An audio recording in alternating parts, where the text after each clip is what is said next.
Hi, this is Michael Rony Mullick, and you're watching the post market show.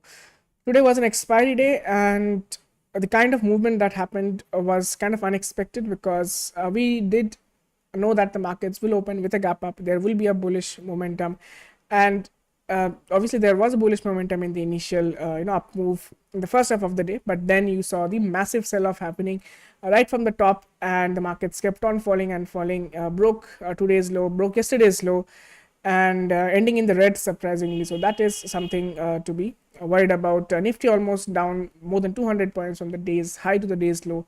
Back Nifty down more than 500 points from the day's high to the day's low. So definitely it was like a pump and dump situation where the first half the markets were pumped up, and then the dump started happening, and you can see the amount of selling that had happened today.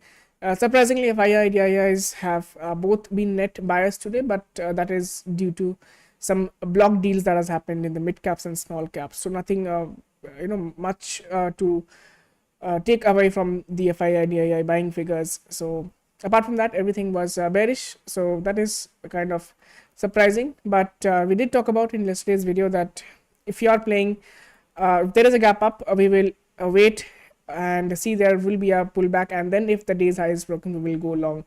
That did not happen, and markets continued to fall. So I guess that was money saved.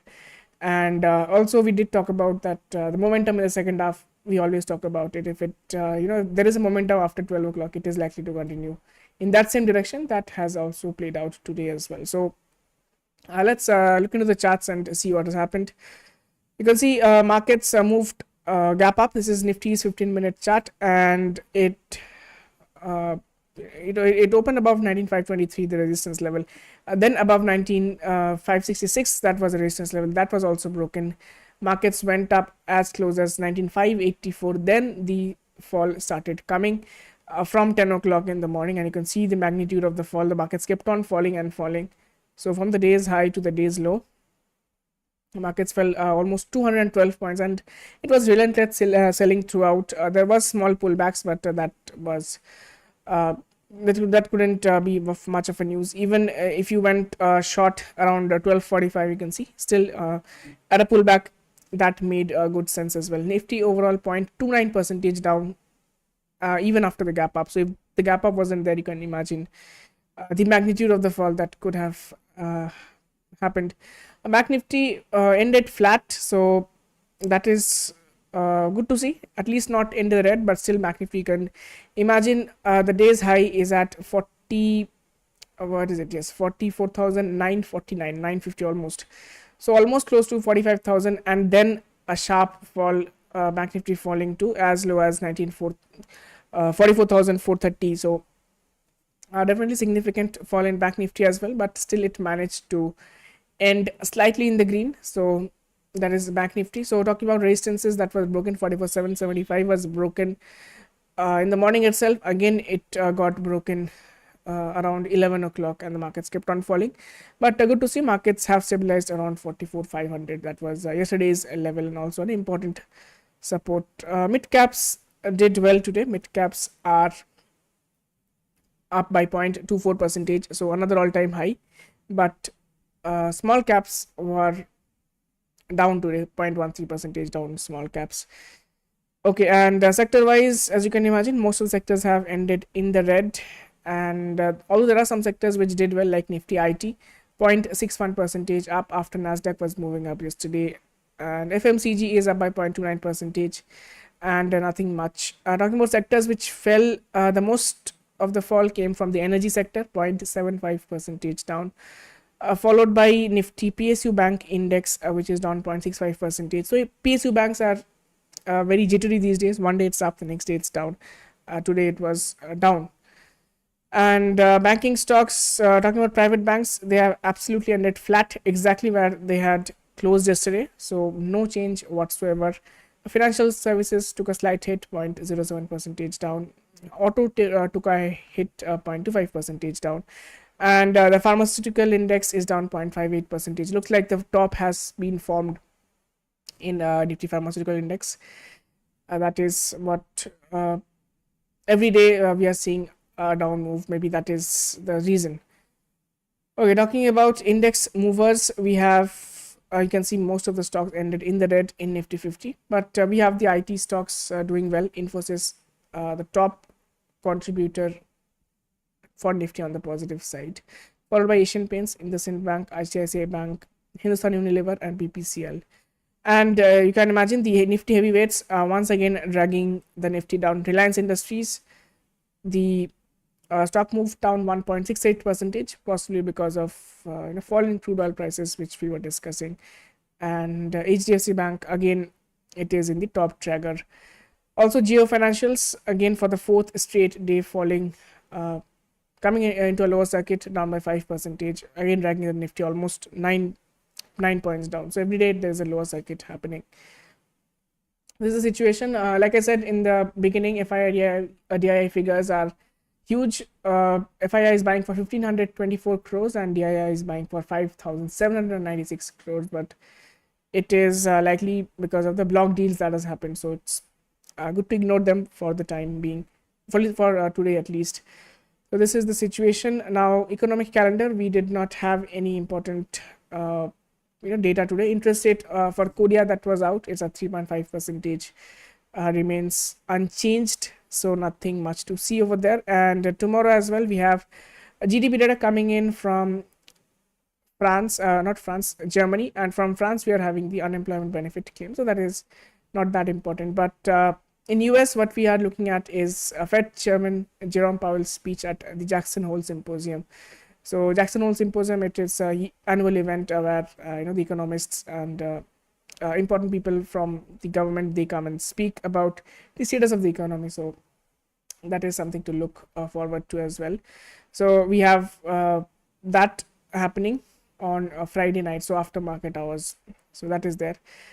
Okay, coming back to the markets and what to expect for tomorrow. So for that, as we look at US markets, we will look at it. Okay, US markets are down today, and S&P 500 down by 0.58 percentage, still moving down. Dow Jones up down by 0.5 percentage, and Nasdaq cracking down 2.18 percentage down. Almost yesterday's gain is looking completely wiped out at this point. So again, expect bearishness tomorrow, and possibly our markets were anticipating this kind of fall, and it already fell ahead of the other markets. European markets, only UK market is slightly up, and the French and German markets are both in the red by 0.4 and 0.68 percentage respectively. Asian markets are all in the green, interestingly. Hong Kong markets leading with 2.05 percentage up, followed by Korean markets, which is 1.28 percentage up, then Japanese market and Chinese market. So Asian markets, all of them are up. That is at least good. We are having some kind of balance, because previously you are seeing the Asian markets were underperforming, especially the Hong Kong and Chinese markets, but now they seems to be recovering, at least for a day. India VIX fell again today and is at 11.7 right now. Crude oil prices are stable at around $77 to $79. It is moving at that level. Gold prices moved up, took resistance at 1923, and it is now at 1917. Nothing much has changed over there. And talking about commodity, the metals, we have copper falling by 1 percentage today, and in fact all metals have fallen today excepting for zinc. Zinc is up slightly by 0.4 percentage. Rest is all down. A dollar index is once again has shot up, and you can see 0.5 percentage up. Definitely bad for the equity markets, and we are seeing the problem happening in the equity markets.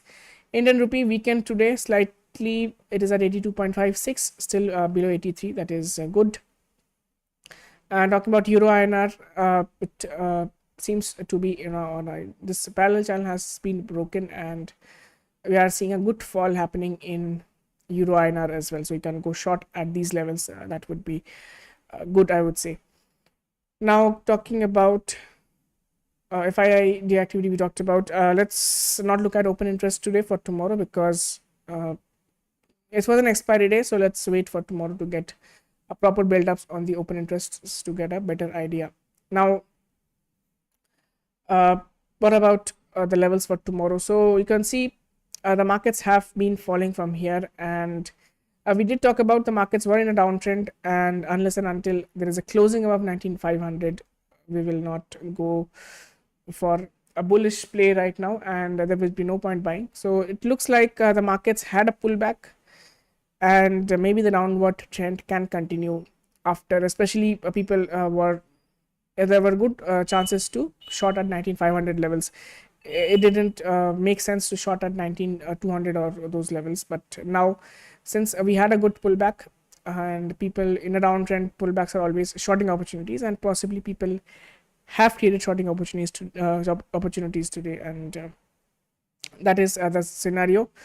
And looking at more intraday specific moves or the levels that we watch out for. So right now again we do have to worry about the levels that we had we have marked previously as well. So 19,334 is going to be important, and 19,233 is going to be important, and 19,250 is also important because markets for 3 times they have stopped around there, not on 19,250. So once that is broken, 19,233 is the support to watch out for. So now the situation looks bearish. Even gift nifty is at 19,332. That indicates bearishness and could be a gap down opening, and we will see how the markets trade from here. Again, the bullish sentiments have been fizzled out, it seems. Upside still 19,432, 19,523, 19,566. These are the levels to watch out for as usual. In back nifty as well, it is, I would say, in a better position than nifty because it has not ended in the red today, and so now 44,500 will be the level in the middle. If the market is up, it will act as support. If it is down, it will act as resistance. And apart from that, on the upside, 44,775, then today's high of 44,950, and then 45,075 are to be looked out for, and downside 44,151, definitely a very good support is there at 44,150, and below that, as you know, 43,741. So these are the levels to watch out for tomorrow. So once again, the markets look bearish. People took this opportunity to short the market. It was a pullback, and let's see what tomorrow is a Friday, if the markets end in the red again for the 5th straight week or not. That would be another record in the last 15 months. As you know, last Friday it was the 4th straight week markets ending in the red, and let's see tomorrow, the Friday's candle, where it closes. That would be helpful for the upcoming week to know where the markets can go. So that is all from my side. Thank you for watching, and have a very good night.